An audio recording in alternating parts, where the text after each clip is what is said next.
Assalamualaikum dan salam sejahtera. Kami daripada College Vocational Sultan Haji Ahmad Shah Al-Mustain Billah. Hari ini kami bertiga ingin membentangkan tentang projek inovasi kami, iaitu High Performance Aircon Servicing atau panggilan dia HiPAS. Saksikan video ini sampai habis.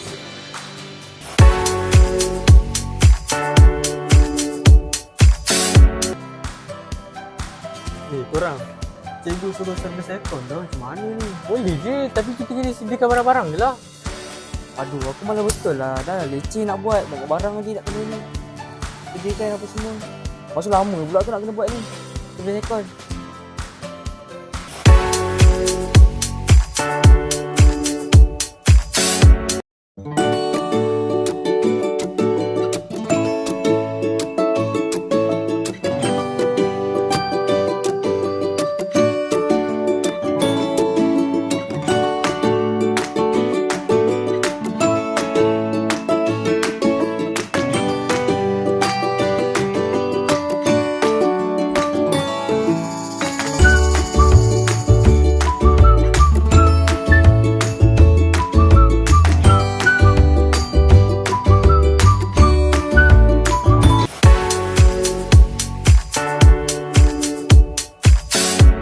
Ini adalah cara servis penyamanan udara secara konvensional.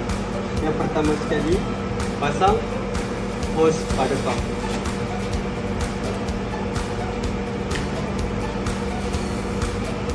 Kedua, kita akan melakukan proses servis seperti berikut.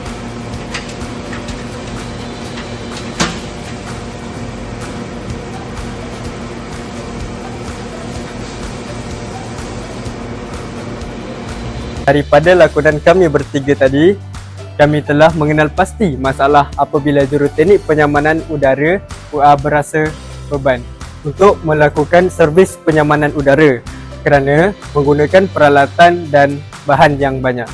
Seterusnya, langkah melakukan servis yang banyak serta mengambil masa yang agak lama. Ini terciptanya projek inovasi kami yang dapat menyelesaikan masalah juruteknik penyamanan udara.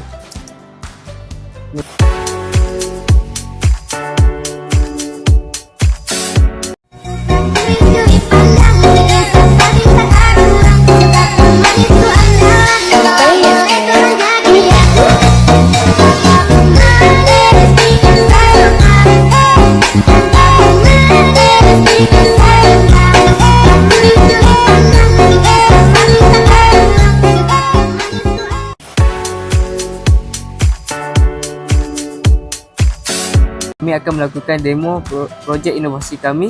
Anggap saja ini adalah penyamanan udara yang akan diservis. Let's go. Ini terdapat dua bahagian. Yang pertama, air chemical, dan yang bahagian kedua adalah air bilasan. Pertama, juruteknik perlu mengisi air chemical dan air bilasan sehingga penuh. Kedua, kita perlu membawa projek ini ke penyamanan udara yang perlu diservis.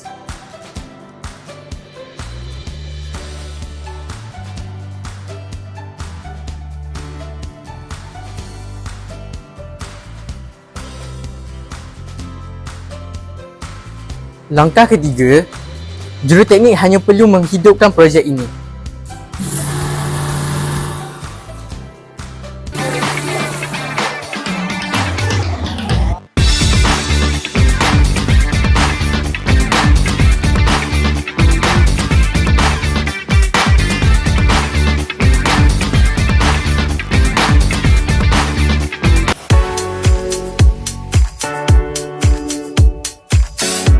Antara kebaikan projek ini ialah yang pertama, projek boleh menjimatkan masa melakukan kerja servis daripada sejam ke 45 minit. Selain itu, boleh menambah pendapatan juruteknik untuk menservis bilangan yang banyak. Yang kedua pula, mengurangkan tenaga kerja untuk menservis dan juga dalam penyediaan peralatan dan bahan melakukan servis.